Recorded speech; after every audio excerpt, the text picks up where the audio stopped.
And we are back for another episode of your favorite interview series, the TMC Talk Show. Today we are speaking with Gaston Rossato, the founder and owner of a boutique classic car dealership, The Bar Miami.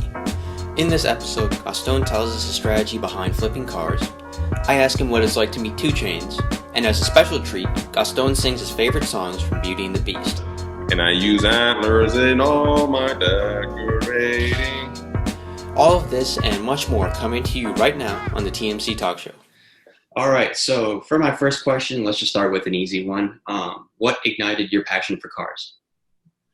For me, it was my upbringing. My father was into the car lifestyle also. He was a nut growing up as far as this world is concerned.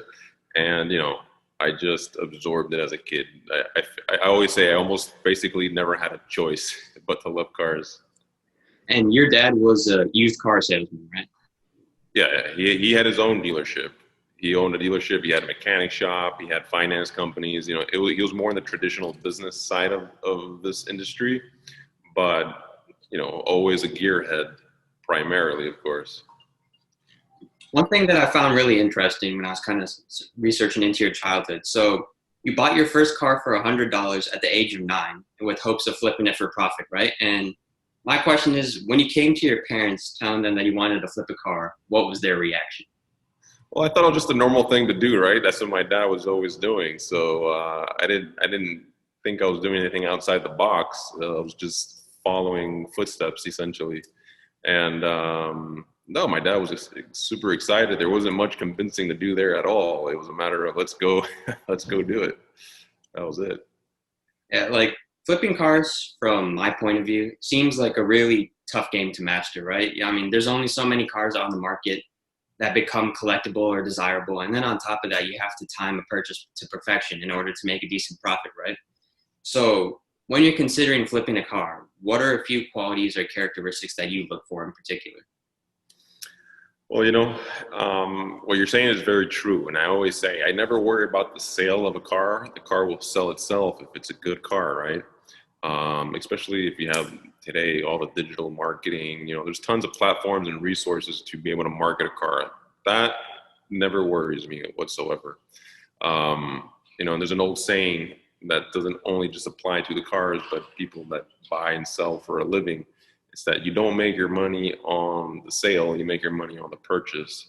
And that's the hardest part of any business. It's finding the car, finding the right price, everything that you just kind of mentioned. So that all those ingredients coming together, when you bought the car and you did a good purchase, that's it. Your deal is done. You made your money essentially. So I look at a lot of different qualities when I'm buying a car, and it depends what the car is, right? If it's a very common car, let's say, I've had before, I don't know, the first thing that comes to mind right now, very ordinary cars. It's 1968 Plymouth Fury, you know what I mean? Not a very collectible car, if you will, but I bought it from the original owner. The car had 60,000 original miles. It had the original title, original paint. And that kind of stuff is you can't duplicate or find another one in the market. At that given time, at least you won't.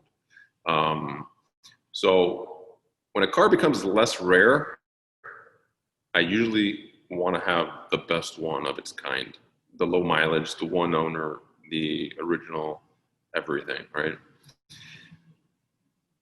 The more rare that a car gets, the more I'm willing to compromise on its condition. So if you tell me that's one of 2 cars in the world, but the thing is falling to pieces and needs a complete restoration, well, I don't care. There's only one other one in the world, and I'm looking at the second one. So it's really going to depend, right, on the circumstances of each car. But generally speaking, yeah, you want something in good running condition, and again, just more factors add to that. Is the car local? Is it national? Is it international? And at the end of the day, everything is a deal. It just comes down to how much money, right? Yeah. I guess the biggest question I've always had about flipping cars, right, is, as you rightly pointed out, it's all about, getting the deal at the front end. How much are you buying the car for? But like, again, one thing I found is that a lot of times for classic cars to appreciate, I feel like it takes a really long time for you to get a considerable return on like a car. Like, for example, one classic standard that I always think about is the Jaguar E-Type, maybe around the time that I was born, it was somewhat affordable for someone to buy it. And of course, Right. now it's become a very expensive collectible, right? And I've been alive for 17 years, which is a long time. So do you generally see that, to get that return, see some appreciation, do you hold the cars in your dealership for a long time, or do you flip cars pretty quickly? No, not at all. See, because a lot of people always tell me, hey, what car is going to be the next one to really appreciate and gain some value? What's something that we can buy and just kind of hold on to for that long-term investment? And I tell them two things, right? Number one, I don't think cars should be investments. They should be, something to be enjoyed. They're meant to be driven. Buy what you love. Don't buy what's going to make you money. That's number one. I always tell people.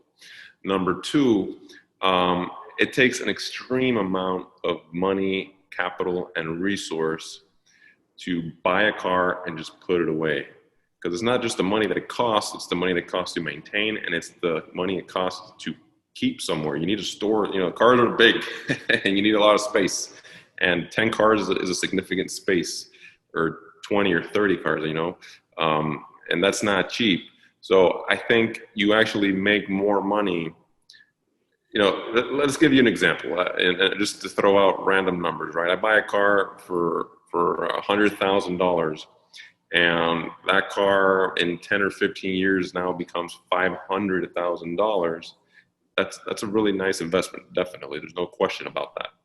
But if I were to take that same $100,000 today, and I bought not one, but I bought 4 cars of $25,000 each, and I flipped each one, and each one, that turns into 8 cars, and those 8 cars can turn into 12, and so on and so forth.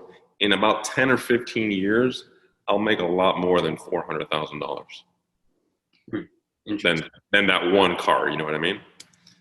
Versus keeping it that long. Now, granted, if I had unlimited resources, unlimited money, I would do both, right? I would buy, store for 15 years, and flip at the same time. But, that's in a perfect world, of course. Now, I know we've gotten a little bit ahead of ourselves in this respect, but just tell us a little bit about how, you got your dealership started. And something in particular that I'm interested in is, how did you choose the name? So the way it got started was I had worked with my father at his dealership, right? So I kind of knew a little bit about the business, and while I worked with him and I went to school full time, college that is, I would take advantage of the dealer resources, like his license, right? It's easy to buy and sell cars when you have a dealer's license versus like a private party where you have to transfer each car, you got to pay taxes on each car, you got to get a tag and insurance, and it becomes a little more expensive. So having my father having a dealership, I was able to buy cars and keep them under the dealer umbrella, and allow me to then sell the car without having to pay tax on the sales, right? So I would do that for a hobby. I'd buy a car, and then you put wheels, and I keep looking up here. Sorry, I got a lift in front of me. I got a car here, so I'm just kind of referring to the car. You put wheels, you put suspension, whatever, and then I'd sell it. But it wasn't a business model. It was just something I was doing out of pure passion and love for the car. But little did I know, I was learning and honing into this craft and just understanding what worked and what didn't work and such.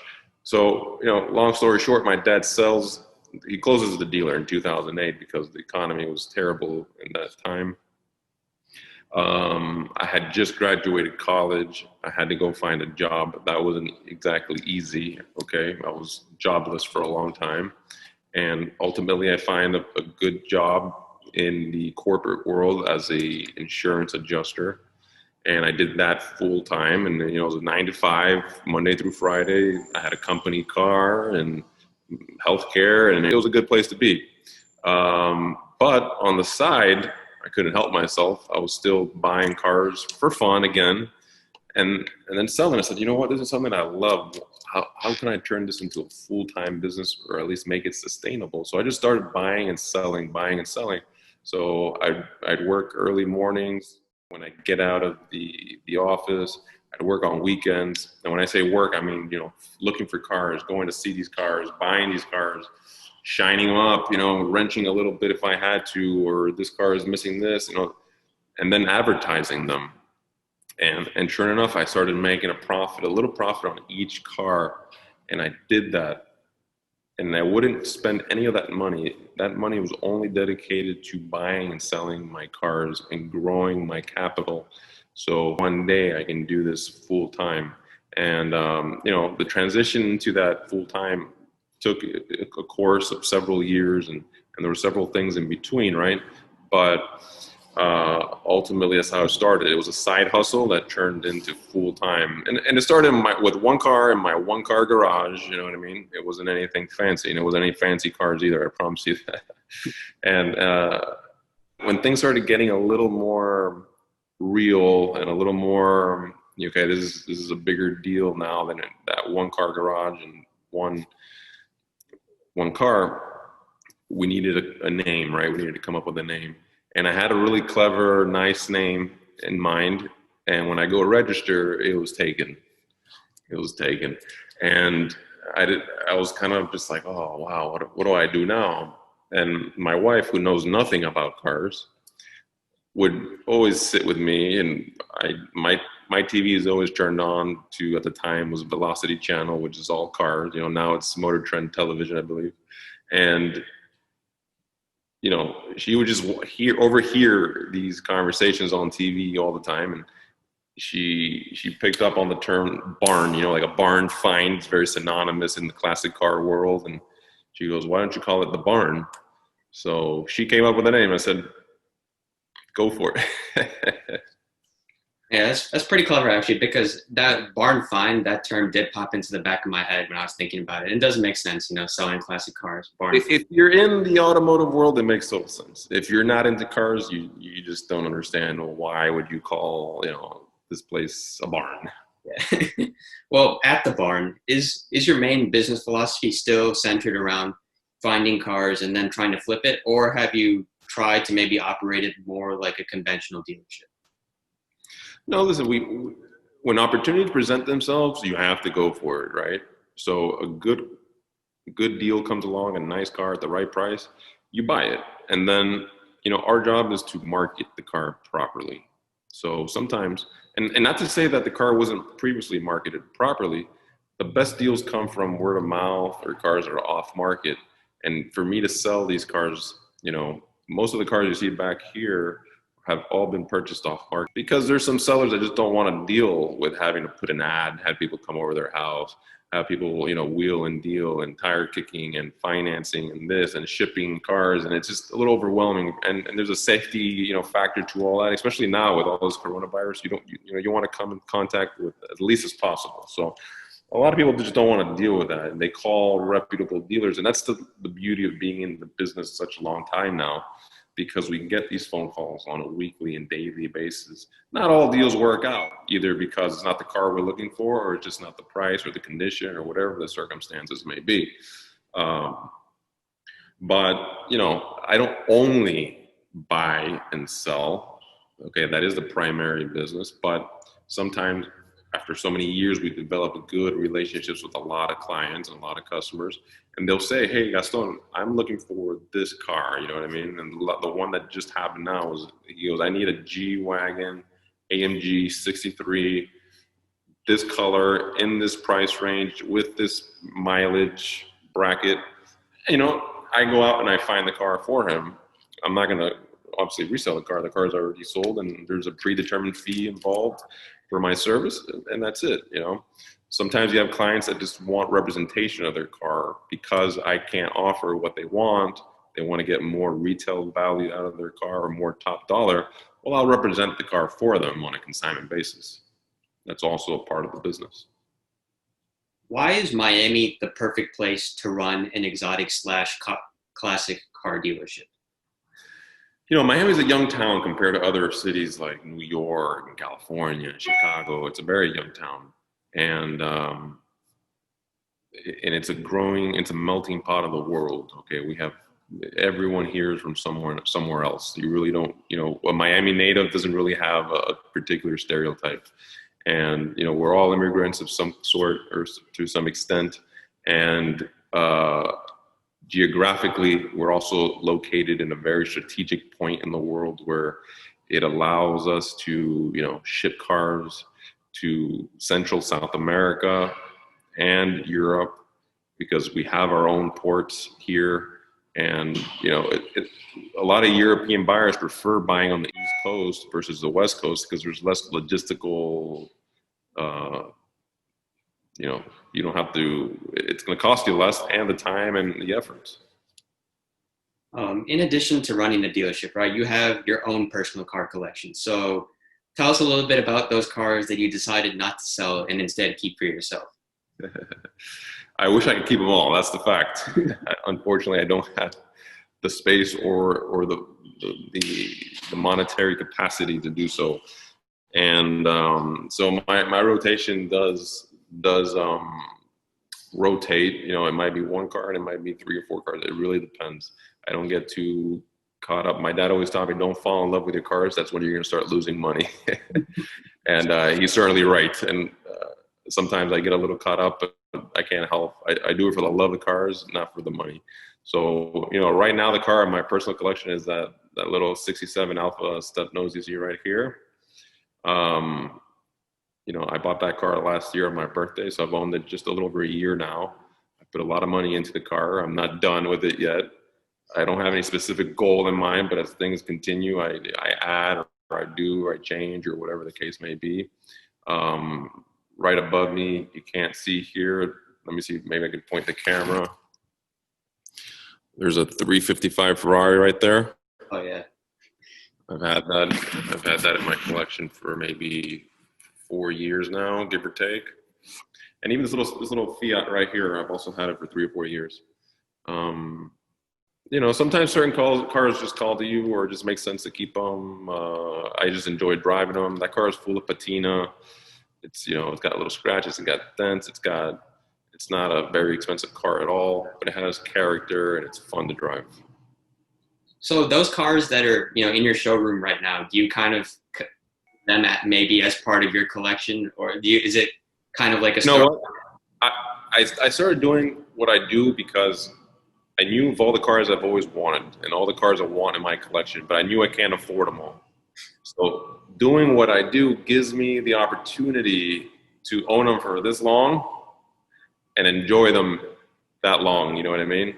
So while, that car is sitting there, I can enjoy it, whether it be go get a cup of coffee or it just sits there and I look at it for, you know what I mean, until the next buyer comes along. And I get a lot of joy really being that intermediate between, seller and ultimate end user buyer, being that stepping stone for the car finding the right home. There's a lot of joy that comes into that.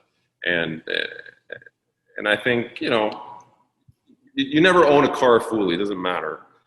They say, you're only a caretaker for as long as you can't take it with you, right? Yeah. So you're only a caretaker it might be 50 years, or it might be 3 or 4 days, sometimes in my case, but it's never yours anyway. Yeah, that's fair enough. You're also heavily involved in the world of automotive media, right? And do you see this primarily just as a means for, expanding the brand of the barn, or is it, again, just something that you love doing? It's just out of passion?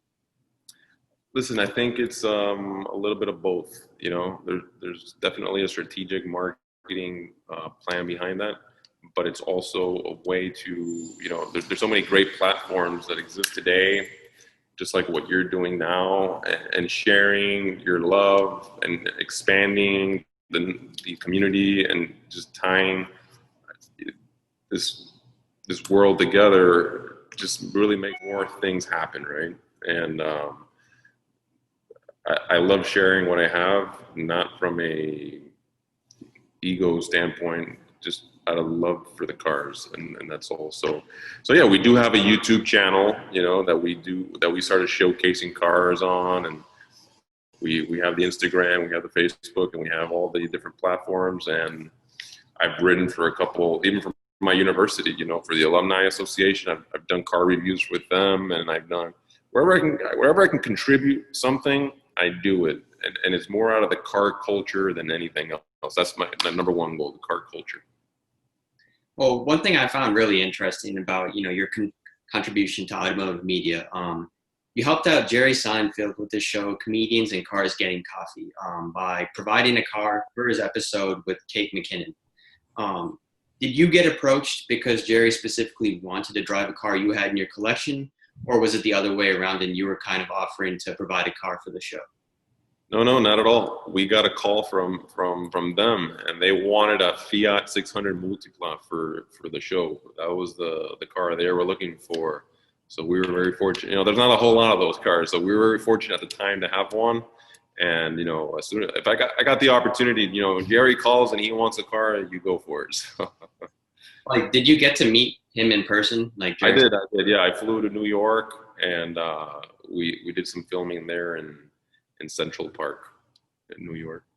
I know he's a big Porsche collector, but just in general, when you were talking to him, did you get the sense that he was a true gearhead? Oh, he is, absolutely. He really is. We couldn't talk a whole lot because he's a very focused individual. He has a job to do and he does it. But we did talk about the car a little bit. He shared his feedback on it, and he is a Porsche guy, and that's an air-cooled car, So he did find a love for it. Yeah, I actually watched the episode itself last night, and one thing I found kind of funny is Kate McKinnon, when she first walked out and saw the car, she thought it looked like a Tic Tac. I was just wondering if you agree with that. Yeah, that was the first. I never had called it a Tic Tac, but I think it's pretty appropriate. It's Yeah. The car has character. It looks like a cartoon car for sure. Yeah, it looks like it's a cute car, I think. It is a cute car, yeah. Driving it. Well, it is once again that stage of the interview where we transition to my new favorite segment. Sid asks stupid questions to respected members of the automotive community. Yeah. So, Gaston, you've been warned. I took all the interview questions I thought were random or maybe slightly moronic, and I made a segment out of it. All right. Okay, so first question. You met Chainz when you did a piece for Viceland and talked to him about the Ferrari Testarossa. So I guess this isn't my most stupid question to start, but I just got to ask. Was Chainz everything you expected, or is he a completely different character when you meet him in person? Chainz, he is a character. He certainly is a character. We were supposed to start filming, I believe it was 7:30 in the evening, right? They told me to get here at a certain time. We didn't start filming till about, what time was it? He told me to be there at 7:30. If I'm not mistaken, it was almost 10 o'clock before we started filming. And his producers told me, quote unquote, he's meditating. And he came out of his bus and he was on another level, if you will, right? I think I know what you mean. So no, listen, when you see on TV, like where I'm shaking his hand, hey, nice to meet you, that was real. That's literally the first time I had met him. We hadn't said hi to each other before that. After the shooting, we did talk and we got to know each other a little bit, got a photo, whatever. But that was very genuine. And he's a special character, let me tell you. He's up there. Well, like when he first walked into the interview, he thought it was like the Magnum PI car or something like that, right? Right. Corrected him, I remember watching that a little bit at the beginning. I had to correct him. Yeah, it was the Miami Vice car instead. Yeah. People get them confused. All right. Well, my second question, and this one requires some honesty. So let's see how comfortable you are answering this one. As a loose percentage, how many of your customers are posers versus actual car enthusiasts? That's a good question. That's not a dumb question at all. You should put this one in a different segment. But it's funny you mentioned that because we are in Miami, right? And people always think, wow, it kind of goes back to one of your previous questions. How does it help you to be in Miami selling exotic cars? And you would think it's all flashy people, athletes, different, famous people, whatever. And the fact is that's kind of the difference between us and maybe some other dealerships. that our core clientele are true automotive enthusiasts. Very, very seldom times have we had those kind of clients, or just posers, if you will. I love that. You know what I mean? Because that's the person I want to target, not the guy looking for a flashy car. I look for the guy that's looking for that particular car for a reason. And that I would say, honestly, is like 90 plus percent is a car enthusiast. Because you got to remember, not all my clients are from Miami. Most of our people come from across the country. We do a lot of business with California and a lot of stuff with Europe. Not so much recently now with all the COVID, but Europe is a big market for us. Yeah, well, I definitely respect that you're selling to, true petrol heads, gearheads, whatever you call them. Yeah. Well, I guess that's the one good thing about classic car culture, I feel, just in general. When you go to exotic cars, everyone, you don't have to be a car enthusiast to like a Ferrari or, a present day Ferrari. But I feel to like classic cars, to truly appreciate them, you do have to kind of actually understand a few things about cars. You do, it kind of like draws you in, and you look at the detail, and you look at the materials, and you look at the design and or the purpose behind making this particular car. And, there's a lot of history involved with that too. And they all comes in and ties together. So there has to be a certain traction there for sure. I agree. When you explain your job to your non-car friends, do they genuinely understand what you're trying to do? Or do they just wonder why you're so preoccupied with selling old Italian cars that break down after 10 minutes? A lot of them don't understand.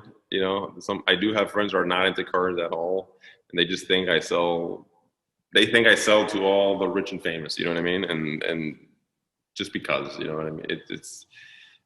And so even my wife doesn't. I mean, my wife understands now, but even I hear her sometimes talking on the phone with someone, right? And she's like, "Oh, Gaston can't make it because he has to go do car stuff." You know what I mean?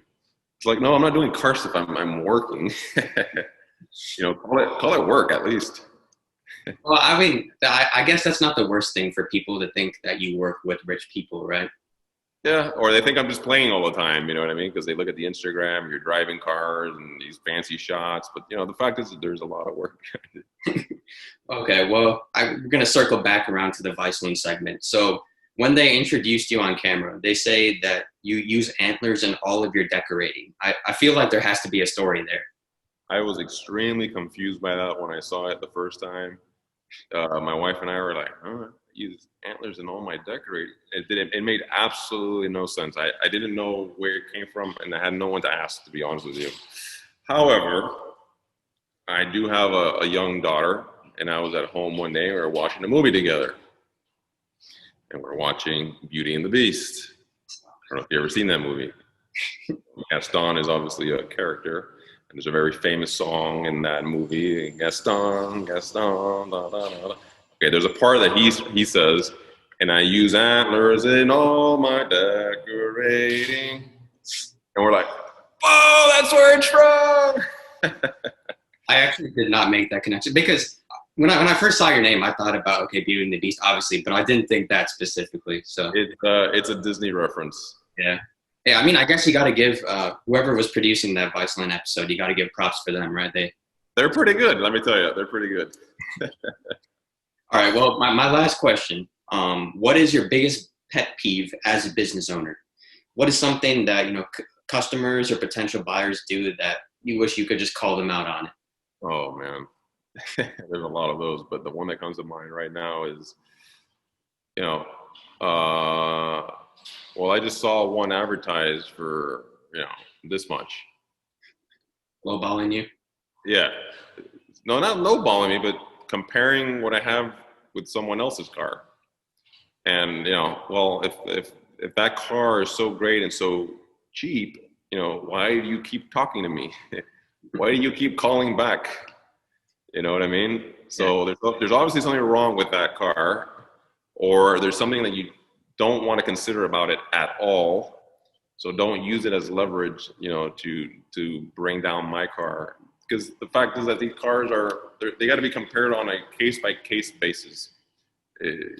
you can kind of put them into a bracket together and say, okay, this is the range and price or whatever, but you can't, because one car sold for this much doesn't mean this car is worth this much. Every car has story, every car has history, every car has features, every car has a different price for a different person for many, many different reasons. So, I don't need a market analysis when you call me. You know what I mean? If you want to share, I'm happy to entertain it, but don't put me up against the wall like I'm the person that did something wrong. Interesting. Well, it's time to wrap up my new favorite segment and instead return to some more insightful and refined reporting. So, Gaston, for the time being, we're going to get through some deep cuts before we wrap up the interview. Okay. All right. So the Barn Miami has received attention from big-time media sites such as Drive Tribe, Autoblog, Road and Track, DuPont Registry, and many more.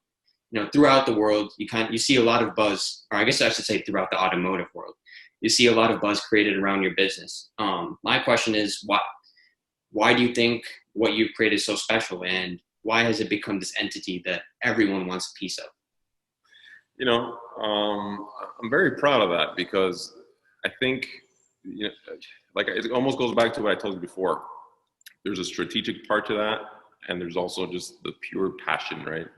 And I think if you just do what you love and you just keep doing it, and that transmits somehow, and you can't make it up. You know what I mean? When it's there, it's there. And I think people pick up on it and they want to share it.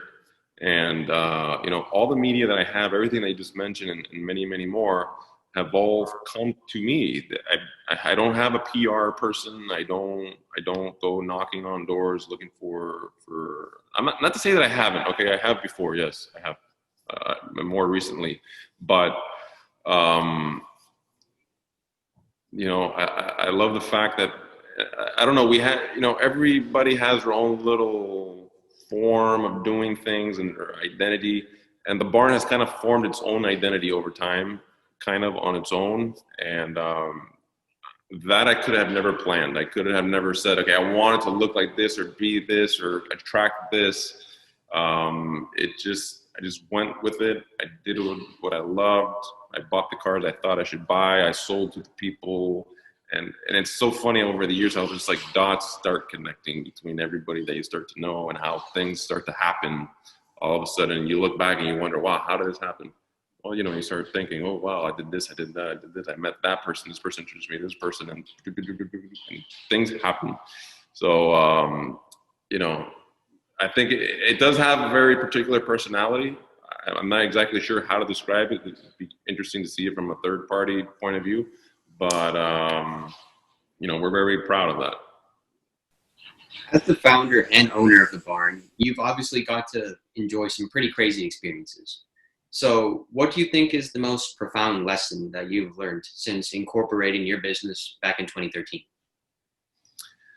The most profound, listen, unfortunately, it comes down to like legality. You want to really cover your bases always. You never want to be held liable for something. And when you're coming into the business, I started in my late 20s. All I just wanted to do was have fun with cars. Insurance and taxes and lawyers and all this stuff was just foreign to me, and not stuff I really wanted to deal with at all. But time and experience tells you that you have to, and you have to do those things right, and you have to have that platform to build up, because then what you're doing is just exposing yourself to liability, which will ultimately destroy you if you're not careful. And it's a nasty world out there. There's a lot of people trying to take advantage of others, and so protecting yourself from a legal standpoint has for me been, the biggest learning curve, I would say. Probably not the answer you expected, but that's what comes to mind. I mean, yeah, I guess that's good advice for any sort of business owner, right? Yeah, exactly. Even like the barn Miami is a registered trademark, and you really have to understand what that means and why you want to do it. And sometimes you just think, nah, it's okay. Why would I do that? Or it's very important. It's very important. All right. Well, thank you for taking the time to sit down with me today. And I've really enjoyed getting to talk to you about the barn, getting to talk to you about your story, and also 2 Chainz. That was a nice story.